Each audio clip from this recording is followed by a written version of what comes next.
Bismillahirrahmanirrahim. Assalamualaikum warahmatullahi wabarakatuh.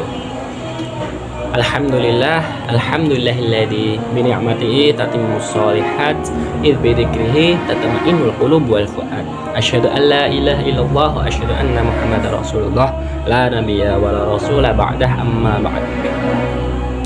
Pertama-tama, yang paling utama, marilah kita panjatkan puja dan puji syukur kita atas kehadirat Allah Subhanahu wa taala, yang mana atas limpahan nikmatnya kepada umat muslim atau kepada kita semua, sehingga kita masih diberi kesehatan hingga saat ini.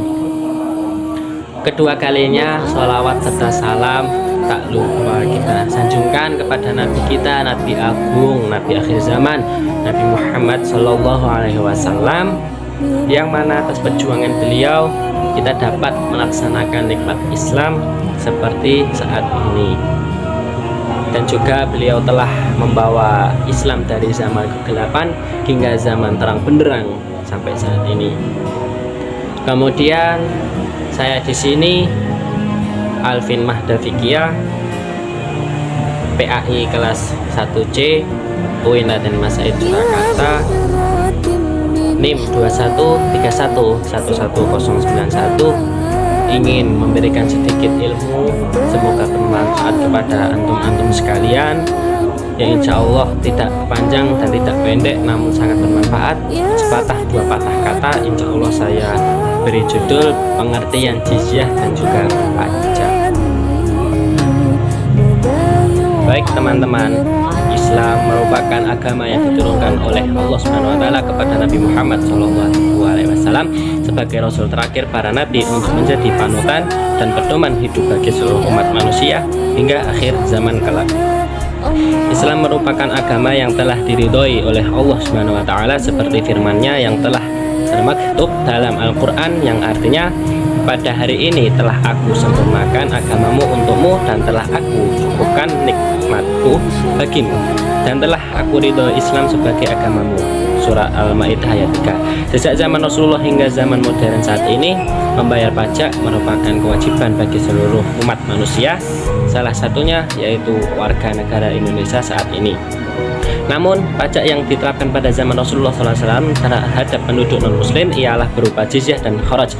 Dalam makalah ini, penulis akan membahas dan menjelaskan tentang pajak, jizyah, dan kharaj, khususnya yang disinggung pada kitab Al-Ahkam As-Sultaniyah karya Imam Al-Mawardi, seorang ahli fikih dari Irak. Juga untuk menambah wawasan kita tentang penentuan pajak, jizyah, dan kharaj.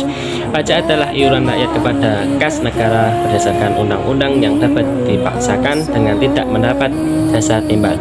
Membayar pajak merupakan sebuah kewajiban bagi setiap warga negara di dunia, karena pajak dapat diartikan sebagai sumber pendapatan negara yang pada akhirnya digunakan untuk membiayai pembangunan. Jizyah adalah hak yang Allah Subhanahu wa taala berikan kepada kaum muslim dari orang-orang kafir sebagai tanda bahwa mereka tunduk kepada Islam. Oleh karena itu, apabila orang-orang kafir zimmah telah memberikan jizyahnya, maka wajib bagi kaum muslim untuk melindungi jiwa dan harta mereka. Sedangkan pendapat dari Sayyid Sabiq, jizyah merupakan sejumlah uang yang wajib dibayar oleh orang yang berada di bawah tanggungan kaum muslimin berdasarkan perjanjian dengan ahlul kitab. Kharaj merupakan pajak atas tanah yang dimiliki oleh kalangan non-muslim dalam kalangan wilayah muslim.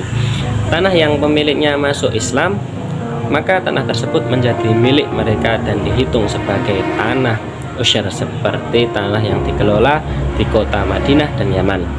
Pajak merupakan harta yang diwajibkan Allah Subhanahu wa taala kepada kaum muslimin untuk membiayai berbagai kebutuhan dan pos-pos pengeluaran yang memang diwajibkan atas mereka.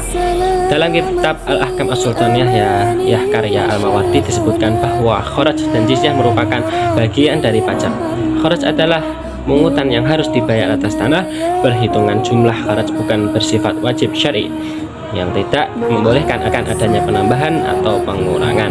Ketentuan untuk menambah atau mengurangi tergantung kepada kebijakan khalifah sesuai dengan ijtihadnya dan sesuai dengan keadaan tanah tersebut.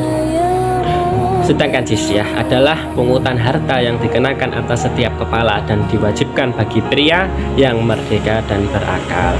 Abu Hanifah mengelompokkan besarnya jizyah yang harus dibayar kepada 3 kelompok, yaitu orang kaya sebesar 48 dirham, kalangan menengah sebesar 20 dirham, kalangan fakir dipungut jizyah sebesar 12 dirham.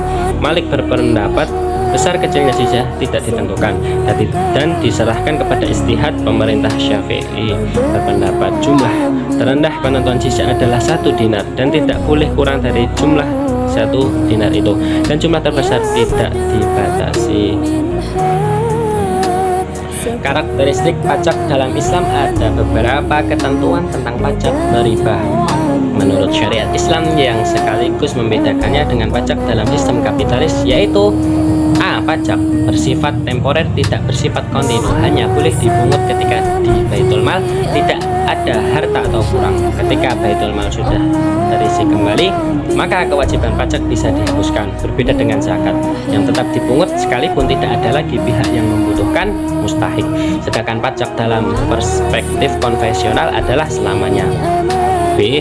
Pajak hanya boleh dipungut untuk pembiayaan kewajiban bagi kaum muslimin dan sebatas jumlah yang diperlukan untuk pembiayaan wajib tersebut, tidak boleh lebih. Sedangkan pajak dalam perspektif konvensional ditunjukkan untuk seluruh warga tanpa membedakan agama.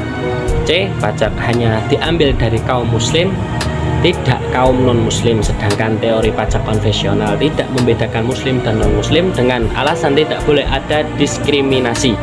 D. Pajak hanya dipungut dari kaum muslim yang kaya, tidak dipungut dari selainnya. Sedangkan pajak dalam perspektif konvensional kadangkala juga dipungut atas orang miskin seperti PBB. E. Pajak hanya dipungut sesuai dengan jumlah pembiayaan yang diperlukan, tidak boleh lebih. F.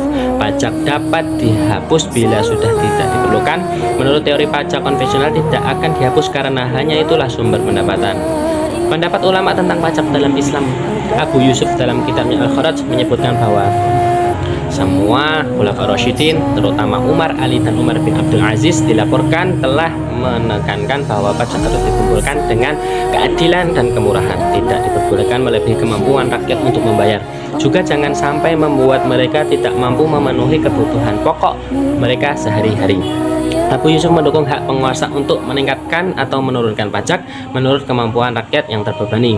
Ibnu Khaitun dalam kitabnya menyebutkan bahwa oleh karena itu sebarkanlah pajak pada semua orang dengan keadilan dan pemerataan.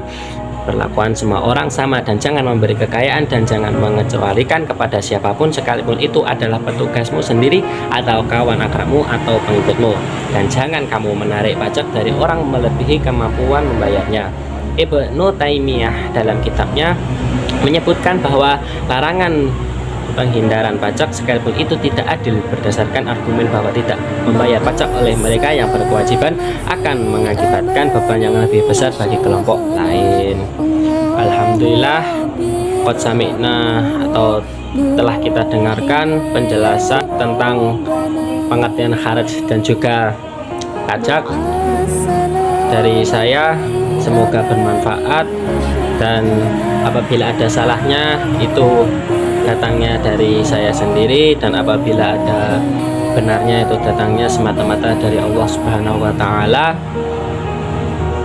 Dan saya memohon maaf bila banyak kekurangan. Mungkin hanya ini yang dapat saya sampaikan. Maaf, saya juga masih dalam tahap pembelajaran, jadi ya belum sempurna dalam menuntut ilmu dan masih terus berjuang agar bisa mendapatkan ilmu banyak. Sekian dari saya, billahi taufik wal hidayah wa ridha wal inayah. Al-afu minkum. Wassalamualaikum warahmatullahi wabarakatuh.